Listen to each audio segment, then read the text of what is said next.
Palavra em nome de Jesus. Amém.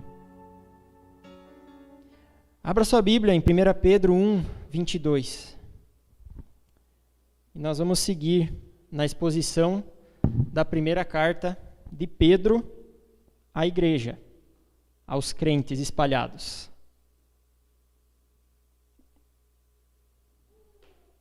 Me desculpe, mas hoje eu não fiz slides, porque eu já tinha pregado esse texto.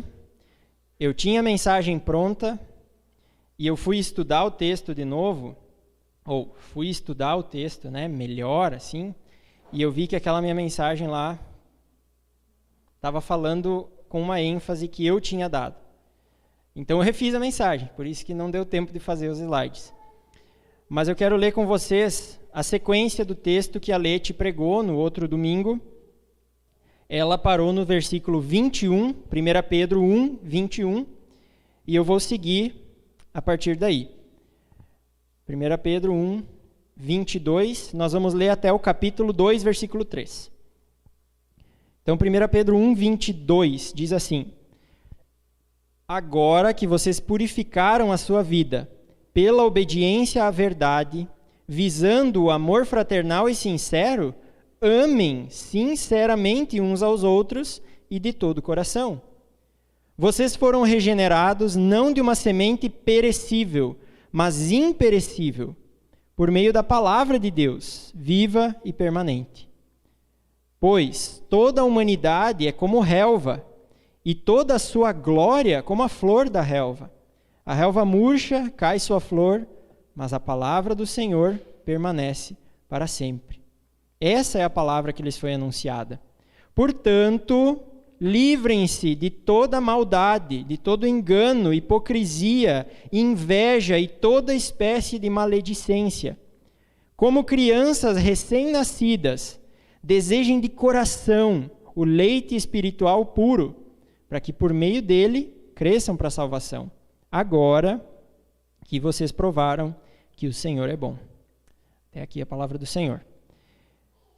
O tema da mensagem hoje, o título é: para crente regenerado, uma palavra basta.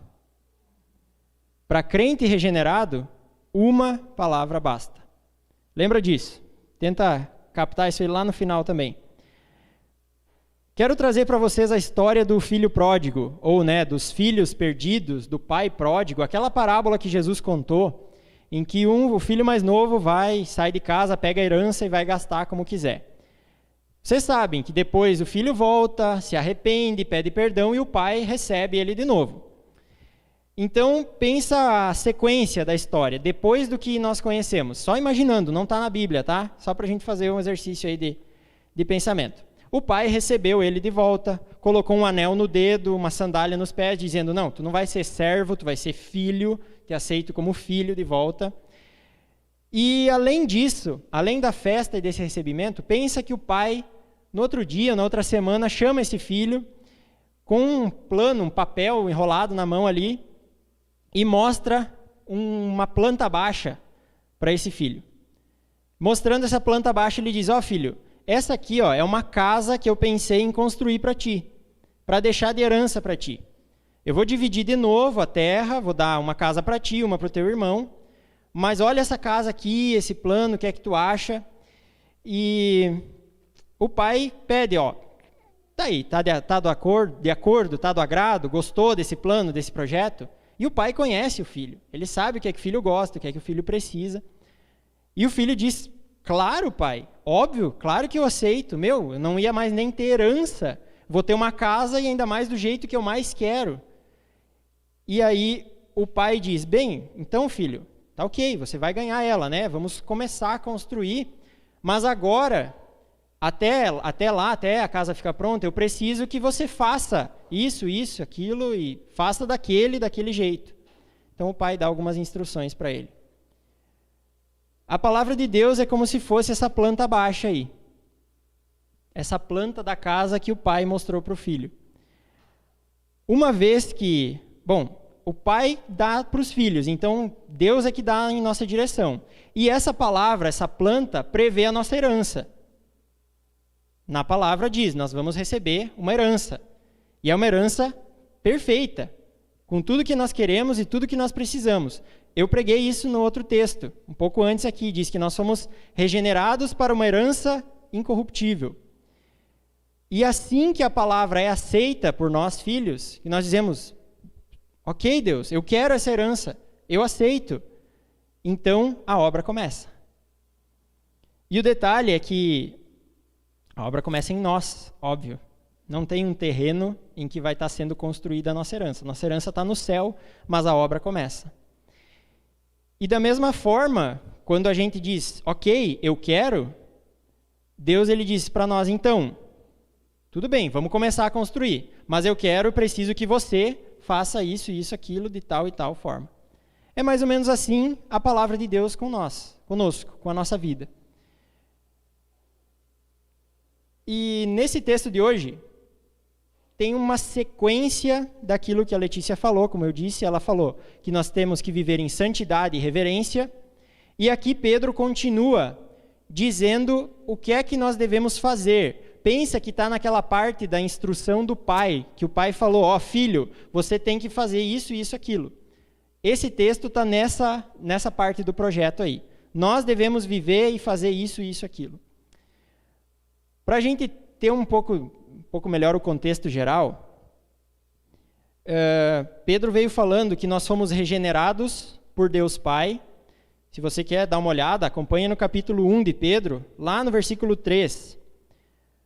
Bendito seja o Deus e Pai do nosso Senhor Jesus Cristo, conforme a sua grande misericórdia, Ele nos regenerou para uma esperança viva, por meio da ressurreição de Cristo.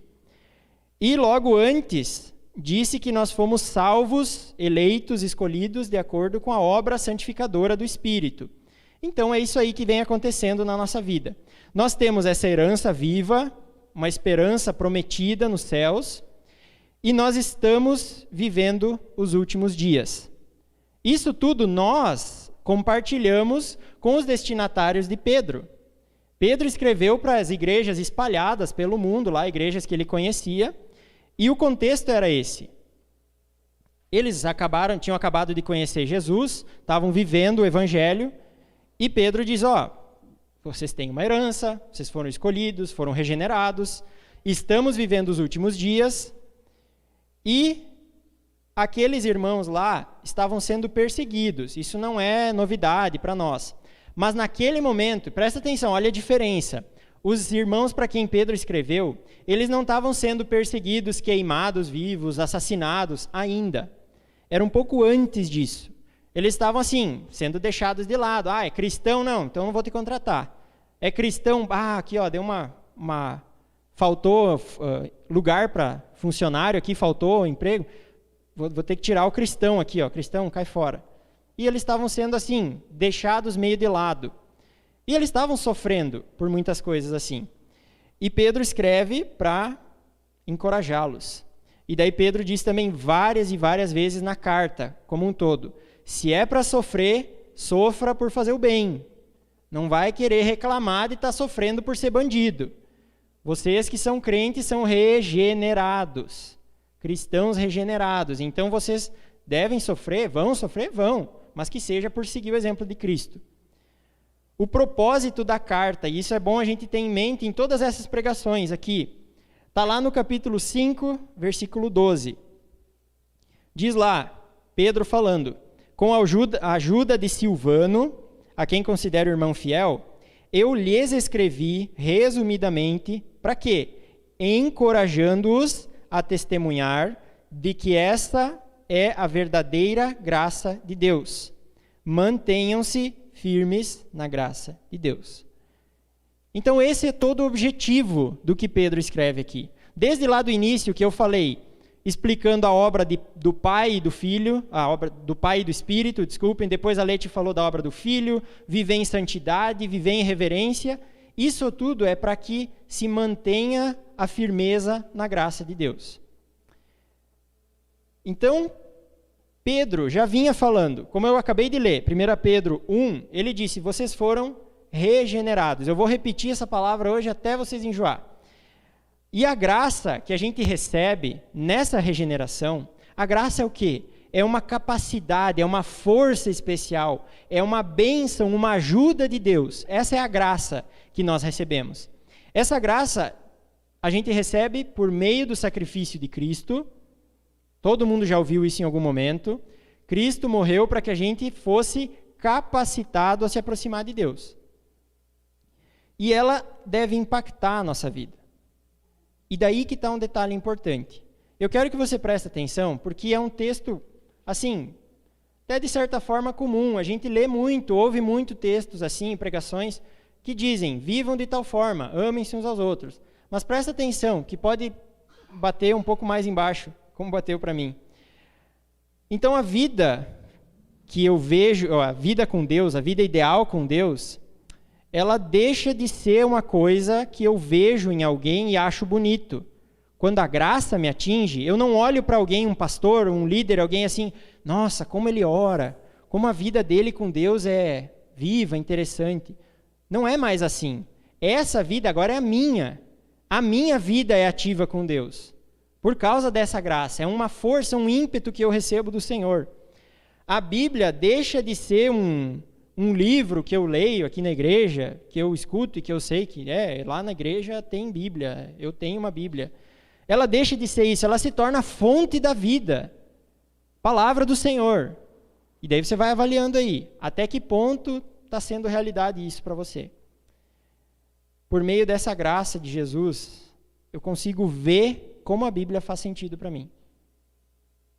A Bíblia deixa de ser um monte de escritos históricos e não sei o quê, Paulo e Pedro e Jesus, mas ela passa a ser uma mensagem viva, cada palavra dela, para mim e para você.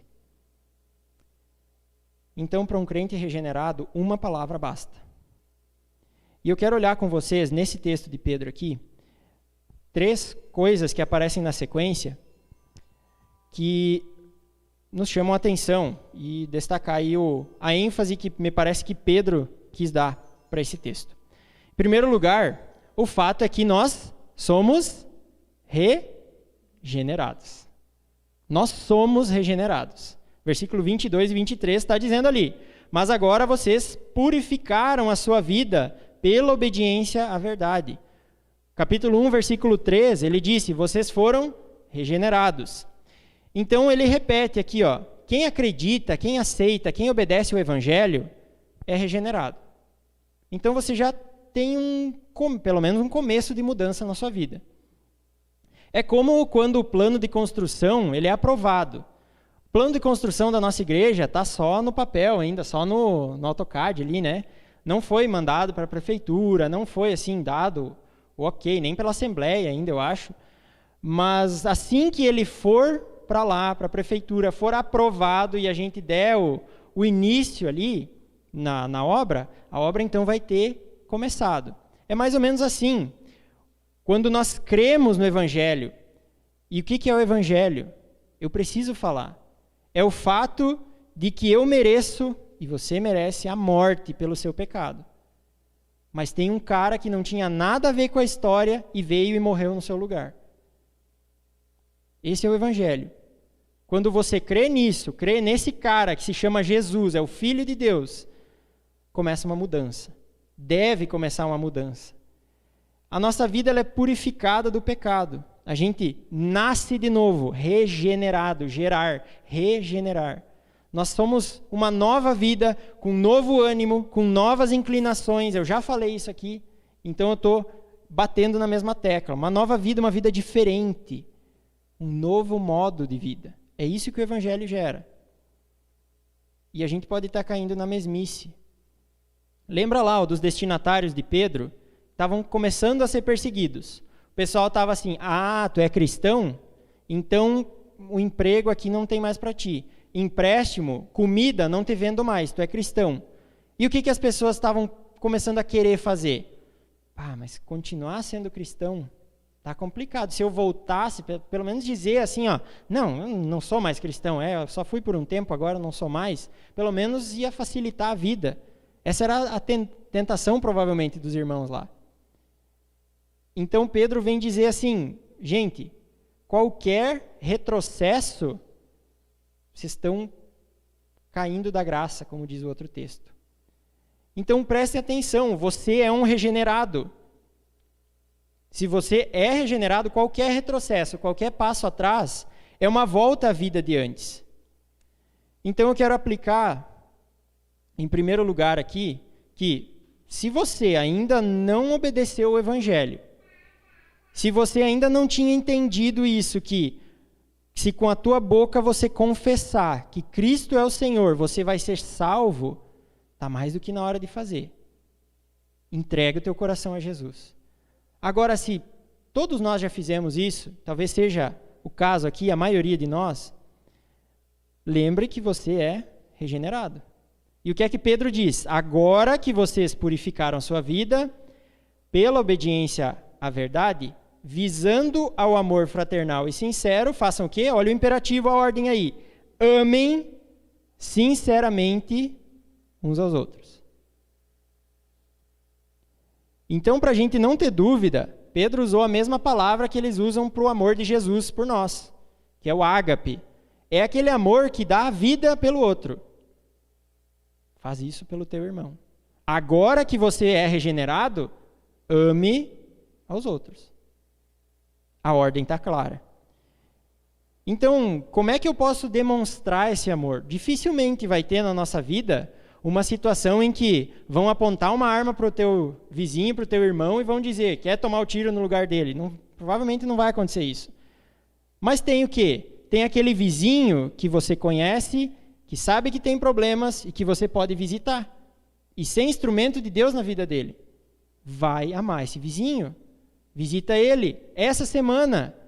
Ora com ele, ora por ele. Mostra interesse no problema dele. Tem também aquele irmão daqui da igreja que você conhece, que está afastado. Vai visitar ele. Essa semana é prático. Ame uns aos outros. Ora pela vida dele. Ora com ele. Diga para ele, eu me importo com você. Você faz falta. E eu quero levar a sua vida em oração diante do Senhor.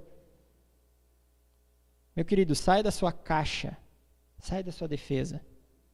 Vai amar os teus irmãos, vai amar um ao outro.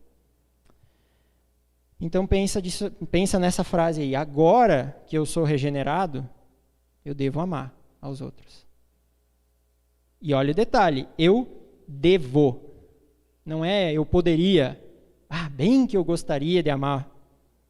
Agora que eu sou regenerado, bem que eu podia. Não, eu devo. Eu devo amar. O texto segue, versículos 24 e 25. E nós somos regenerados, então, pela palavra, viva e permanente. É esse o destaque que eu quero dar. Acrescentei um pedaço à frase. Nós somos regenerados. Pelo quê? Pela palavra, que é viva e permanente. Nesse trecho do texto aí, parece que Pedro está escrevendo, e ele conhecia os destinatários, ele sabia lá da igreja em Tapejara, lá da igreja em Passo Fundo, ele sabia. E ele sabia que aqueles irmãos conheciam o resto das Escrituras, o Antigo Testamento. Talvez eram muitos judeus convertidos. E ele diz lá, bom, agora que eu falei de palavra, lembra aquele texto lá de Isaías? Isaías diz, a relva seca e a flor da relva cai, murcha, morre, mas a palavra do Senhor permanece para sempre. Lembra? É essa palavra aí que eu estou falando para vocês, nessa palavra que vocês creram. Ele faz um parênteses ali. Se tirasse esse pedaço, dava para conectar o que vem antes e o que vem depois. Então, gente, essa palavra que mudou a vida dos irmãos lá, ela continua sendo a mesma. Essa palavra aqui que nós estamos lendo, que você tem aí. Lá na historinha de antes, do pai, do filho pródigo, o pai veio com o plano pronto. Veio com a planta baixa pronta para a casa do filho. Estava tudo preparado. Por quê? Como eu falei, ele conhecia o filho. Ele sabia do que o filho ia precisar, o que o filho ia gostar. Ele trouxe o plano perfeito para a vida do filho dele. Então, mesmo que, pensa lá, algum invejoso, né, daqueles vizinhos chato assim, viesse lá e olhasse a casa construindo, mas não vai dar certo isso aí, não sei o que, olha ali, mas essa cozinha desse tamanho, podia vir. Podia vir gente e dizer assim, não, vai cair, vai botar o telhado, vai cair na cabeça do teu filho. Mas o pai sabia o que era melhor. O pai já tinha experiência. O pai podia dizer que aquele plano lá, aquele projeto, tinha sido projetado pelos 3 melhores engenheiros de casas que tinha na época. E é mais ou menos assim a palavra de Deus para nós, gente.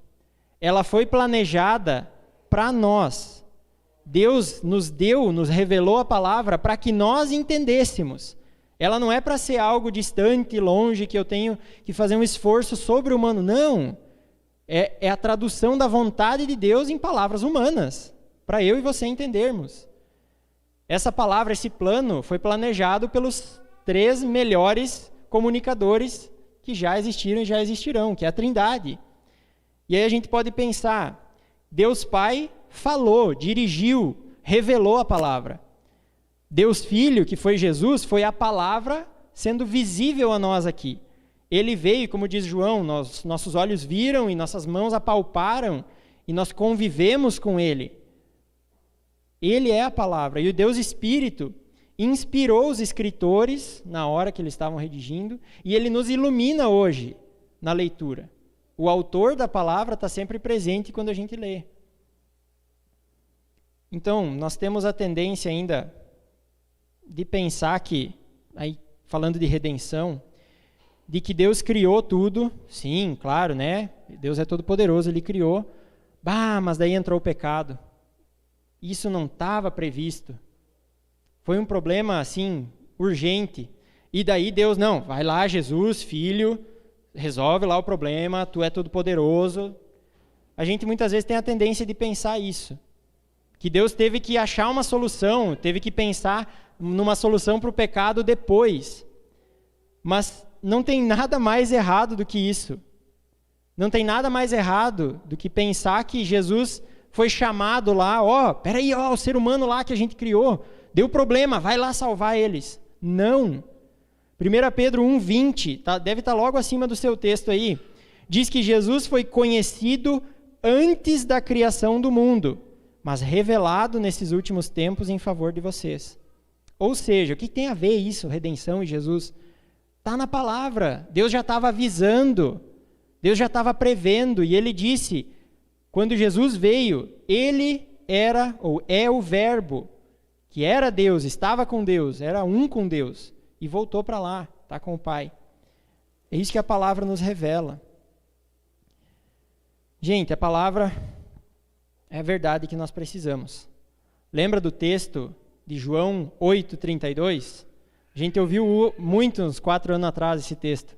Tinha um político famoso, nosso presidente, vivia falando ele, né? Conhecereis a verdade e a verdade os libertará. Palavras de Jesus. O contexto lá que ele usava, não sei, não estou aqui para bater o martelo sobre o que ele disse, mas o que Jesus falou é isso: se vocês permanecerem firmes na minha palavra,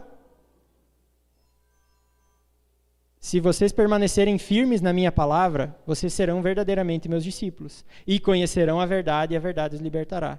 Está aí a ordem clara: vai conhecer a palavra, vai permanecer firme na palavra que é eterna. Jesus também orando ao Pai, ele disse, santifica os discípulos na verdade. E o que é a verdade? A tua palavra é a verdade. A gente não precisa mais nada. Nós fomos regenerados pela palavra que é viva e permanente. E Jesus também falou, né, que lá em João 17:14, ele diz, dei-lhes a tua palavra e o mundo os odiou, pois eles não são do mundo como eu também não sou. Então, quando Jesus deu a palavra para os discípulos, ele já sabia do resultado.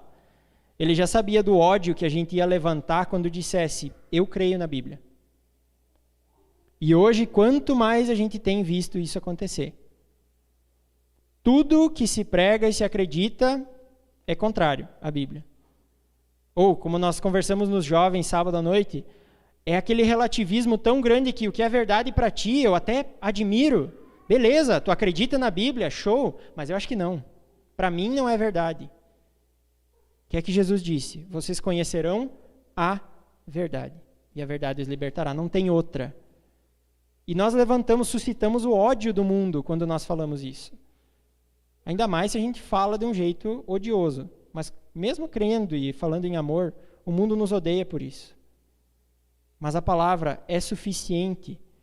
Mesmo que a palavra seja odiada, discordada, questionada, como aqueles vizinhos que vinham lá e talvez questionavam a construção da casa do filho e diziam, mas que porcaria isso aí, como é que tu acha que vai dar para morar numa casa dessa? O pai sabia o que era melhor para o filho. Da mesma forma, a palavra pode ser odiada, questionada, discordada, mas nós sabemos que ela é melhor para nós e no fim ela está certa. Um dia isso vai ser revelado. Lembra disso aí, gente. Eu sou regenerado. E eu sou regenerado pela palavra. Porque eu acreditei e eu acredito nela. E por fim, o que é que Pedro nos traz no capítulo 2, aí o iniciozinho do capítulo 2, ele vem nos mostrar que regeneração requer crescimento. Não tem como nascer e não crescer. Isso está errado. O texto aí diz assim, portanto, no caso, agora que vocês já sabem que foram regenerados, agora que vocês já sabem que foi porque vocês creram na palavra que é viva e permanente, que não vai passar, mesmo que a humanidade toda passe, a palavra continua, foi por ela que vocês foram regenerados. Portanto, versículo 1, livrem-se de toda maldade, de todo engano, de toda hipocrisia, inveja e toda espécie de maledicência. E como crianças recém-nascidas, desejem de coração o leite espiritual puro, para que por meio dele cresçam para a salvação, agora que provaram que o Senhor é bom. Eu sou regenerado, nasci de novo, sou uma nova criatura, portanto, eu devo. Então, em primeiro lugar, aí, eu devo me livrar, me limpar. A ideia do texto aqui é me despir, tirar, arrancar fora como uma roupa velha, suja. Arranca fora, joga fora, tira do teu corpo, tira do teu contato toda a maldade, todo o engano, toda a inveja, hipocrisia. E daí isso me fez lembrar, sempre, né, das histórias de acampamento, dos acanzecas e congressos. E eu acho que foi em 2018, não me lembro, não perguntei para ler também. Se foi 2018 que o rally foi de noite, tu lembra? Foi ali, 17 e 18. Enfim, o rally é aquela loucura no barro, né? Tem um dia no congresso, lá no acampamento, que a gincana é na lama, e é lama assim, ó, valendo. Quem não entra é empurrado, quem é empurrado toma uma baldada por cima ainda, né? A Bebel já sabe por experiência. Daí você imagina a situação de sujeira, né? Tem barro até por dentro do globo ocular, mais ou menos. E aquele acampamento, o rally foi à noite. Então, logo depois do rally, tipo 11, meia-noite, a gurizada foi tomar banho. Daí imagina, assim, uns 500, 600 adolescentes indo tomar banho, tinha que tomar banho rápido e água terminando e coisa assim. E daí saíram, foram dormir, tudo bem, amanhã, no outro dia, chegaram para o café da manhã. E quantos? Que tu olhava assim, baita banho, hein? Olha ali, ó. Tu quer saber se lavou direito, é só olhar a orelha, atrás da orelha, pescoço e cotovelo. Experiência do tio. Tu olha, cara, vai estar sujo, vai estar sujo. Por quê? Qual é a ideia? Mesmo eles ainda continuando muito sujos, tomaram banho, se lavaram, olharam assim, bom, tô limpo. Mas qual que é a ideia aqui? Não adianta eu olhar para mim e dizer, tô limpo. Eu preciso de um padrão de fora, eu preciso que alguém olhe para mim e diga, tá, é isso aí mesmo? Aonde eu não estou enxergando, tá sujo também? Então, quando Pedro fala aqui para a gente se limpar, tirar, despir, jogar fora essas práticas, não adianta eu fazer e olhar para mim e dizer, tá limpo e achar bom. Não é o suficiente. 1 João 1, 5, mostra lá, vamos abrir esse texto aí, está logo depois de Pedro. Mostra que Deus é luz e Ele nos ilumina. 1 João 1, versículo 5.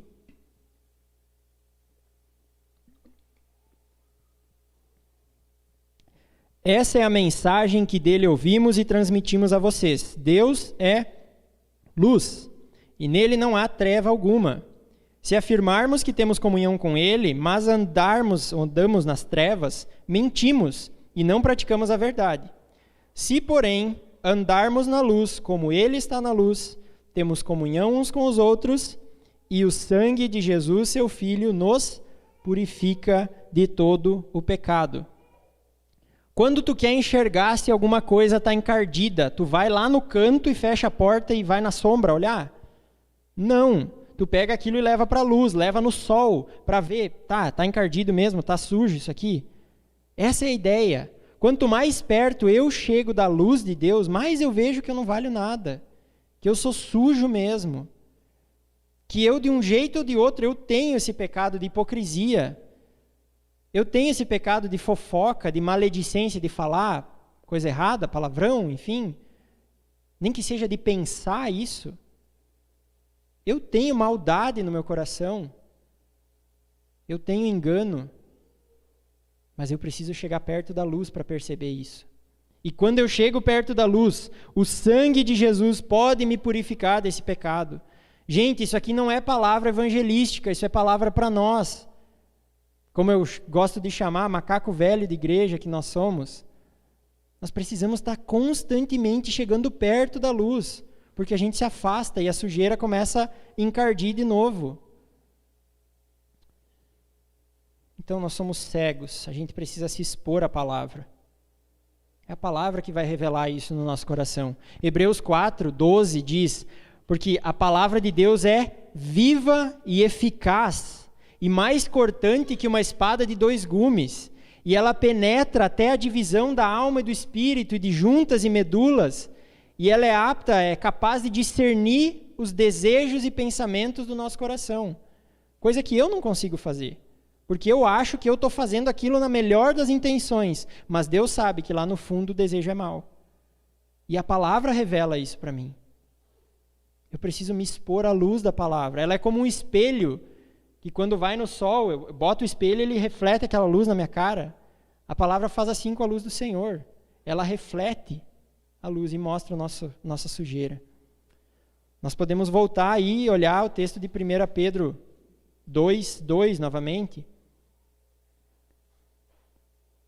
Que, tendo deixado claro que nós precisamos nos livrar de toda a sujeira, de toda a impureza, 1 Pedro 2:2 fala: como crianças recém-nascidas, desejem de coração o leite espiritual puro, para que por meio dele cresçam para a salvação. Qual é a expectativa óbvia, lógica de um bebê? É que ele cresça saudável, que ele aumente de tamanho, que ele aumente de peso, que ele se desenvolva, depois de um tempo que ele ande, que ele comece a falar, não nessa ordem, né? Mas, enfim, a expectativa é que um recém-nascido, algo que é nascido novo, cresça. E nós, que fomos regenerados e nascemos de novo, continuamos crescendo? Ou nós crescemos até um pedaço e agora tá bom. Quando a criança está ali, 4, 5 anos de idade, não, já está correndo, já fala, não, então tá bom, não precisa crescer mais. Não, tá errado. Não é assim. Então Pedro ele usa aqui essa comparação e ele diz, como crianças recém-nascidas, desejem de coração. Talvez aqui daria para colocar outra palavra no lugar, que é desejem ardentemente, intensamente. Que nem um bebê pequenininho, recém-nascido, que está sem mamar. Ele não faz assim, Não, ele grita, todo mundo escuta, ele esperneia. Ele quer o leite, ele precisa daquilo para continuar vivo. E como é que está o meu desejo em relação à palavra do Senhor? Está nesse nível aí? O meu eu sei que não está. Eu tomei uma pancada desse texto quando eu li, quando eu entendi isso. Estou lendo a Bíblia todo dia para riscar os quadradinhos na leitura bíblica. Pobre de mim. Que você avalie como é que está a sua prática. Se eu nasci de novo, eu preciso me alimentar da palavra para crescer. Regeneração requer crescimento. Eu fui regenerado pela palavra. E regeneração requer crescimento constante, até ir para a glória. Quando estiver no céu, tu pode sossegar. Até lá, não. Então eu desafio você, meu irmão, a chegar mais perto da luz. A chegar mais perto da fonte de vida, que é a Escritura. Chega mais perto da palavra e deixa o Espírito Santo falar. Não se fecha. Porque é muito fácil a gente ler e pensar, fulano tinha que ouvir isso aqui. Gente, enquanto eu estou pensando assim, está errado. E a gente cai nisso, eu sei. A gente cai, eu caio. Baixa a cabeça e vai pensando no que eu vou falar aqui. Coloca diante de Deus o seguinte: Senhor, do que é que eu preciso me limpar? O que é que eu preciso tirar, despir, arrancar da minha vida? Será que eu tenho sido maldoso? Será que eu tenho sido malicioso no que eu penso, no que eu falo? Será que eu sou hipócrita? Eu quero cobrar dos outros, da minha esposa, dos meus filhos, alguma coisa que eu não faço? Senhor, tem algum engano em mim? Eu fico tentando dar o meu jeito para tirar vantagem? Senhor, será que eu estou sendo invejoso? Senhor, será que os meus lábios são puros aos teus olhos? Oh, Pai, tem misericórdia de nós. Como disse Isaías, nós somos um povo de lábios impuros, Senhor. Coloca isso também diante do Senhor. Como eu quero desejar a Tua palavra, Deus. Como eu quero desejar a Tua palavra como um alimento, como um bebê deseja o leite. Mas, Senhor, eu tenho preguiça. Senhor, eu tenho tanta coisa que me tira o tempo, tira a minha atenção. Mas, Senhor, eu reconheço que eu preciso de Ti. Eu preciso me alimentar da palavra. Deus, coloca esse desejo ardente, intenso dentro de mim, Pai. Esse desejo pelo Teu alimento. Ó Senhor, escuta as nossas orações aqui, Pai. Escuta esse nosso desejo, ó Senhor. Eu quero, ó Pai, ser limpo. Que o Senhor mostre para mim onde é que eu estou falhando, Deus. Se eu tenho sido egoísta, maledicente, invejoso, Senhor.